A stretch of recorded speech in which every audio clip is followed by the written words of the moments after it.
State-of-the-art Mobile Motor Vehicle Inspection Facility sa bansa, binuksan naman ng LTO. Detalye mula kay Bal Gonzales sa RH5. Bal, good morning. Good morning, Kuya Angel. Inilunsad ng Land Transportation Office ang kauna-unahan at state-of-the-art na Mobile Motor Vehicle Inspection Facility o MVIF sa LTO Central Office sa Quezon City. Ang naturang pasilidad ay dinisenyo upang suriin sa pinakamabilis na paraan ang roadworthiness ng mga motor vehicle sa bansa. Ayon kay LTO Chief Assistant Secretary Atty. Vigor Mendoza II, ang MVIF ay bahagi ng pagtugon sa direktiba ni Pangulong Ferdinand Bongbong Marcos Jr. na pahusayin ang mga serbisyo ng gobyerno lalo na sa usapin ng road safety. Ang MVIF ay may kakayahang inspeksyonin ng mga light-duty vehicles o LDV at heavy-duty vehicles o HDV.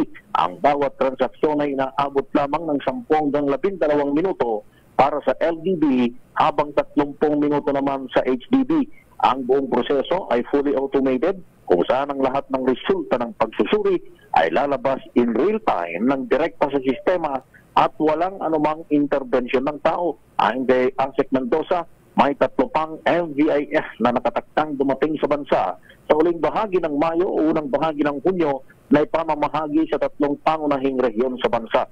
Target din ng LTO na maglagay ng MVIF sa bawat distrito kung kinakailangan upang masiguro ang roadworthiness ng mga sasakyan. Ang paglulunsad ng MVIF ay naglalayong matiyak ang mas ligtas at roadworthy ng mga sasakyan sa pamamagitan ng mas mabilis na proseso ng pag-inspeksyon. Ako si Bal Gonzales, DCRH, una sa Pilipinas, una sa Pilipino. Bal, ilalagay yan sa mga tanggapan ng LTO. So hindi ito kamukha ng MBIC ngayon? Yes, Kuya Angel. Yung dating MVIC dito sa Central Office ay dito na inilagay, Kuya Angel. Kaya yung state of the art ang unang makikita dito sa Central Office. At yung mga darating pang 3 iba pa ay ilalagay sa 3 iba pang mga rehiyon sa bansa na nangangailangan na, Kuya Angel, dahil nabawasan na rin yung mga PMVIS, kung maalala mo, Kuya Angel, yung Private Motor Vehicle Inspection Service ay nabawasan na rin yung bilang ng mga ito. Kaya sabi ni Asek Mendoza ay kailangan sa panahon na ito na iniwasan yung mga malalaking aksidente sa pagkakaroon nitong state-of-the-art makabagong MVIF o itong Motor Vehicle Inspection Facility sa ating bansa.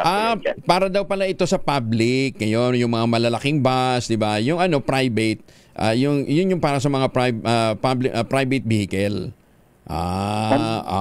Ito pang public. Ayun, laki Bodero. Gaano katagal ang inspeksyon nito?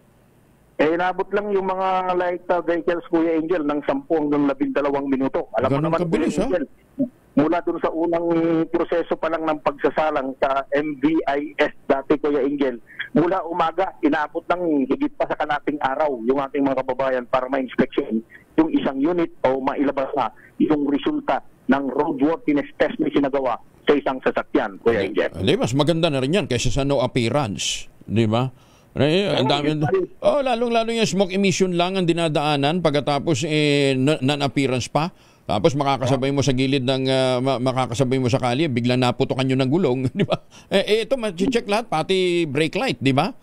Nakamayagpag ng napakatagal na panahon, Kuya Angel. Yung hindi ka na pupunta ng appearance, naman, yung resulta, yung napakaraming mga aksidente sa kalsada. Ako si Bal Gonzales, DCRH, una sa Pilipinas, una sa Pilipino.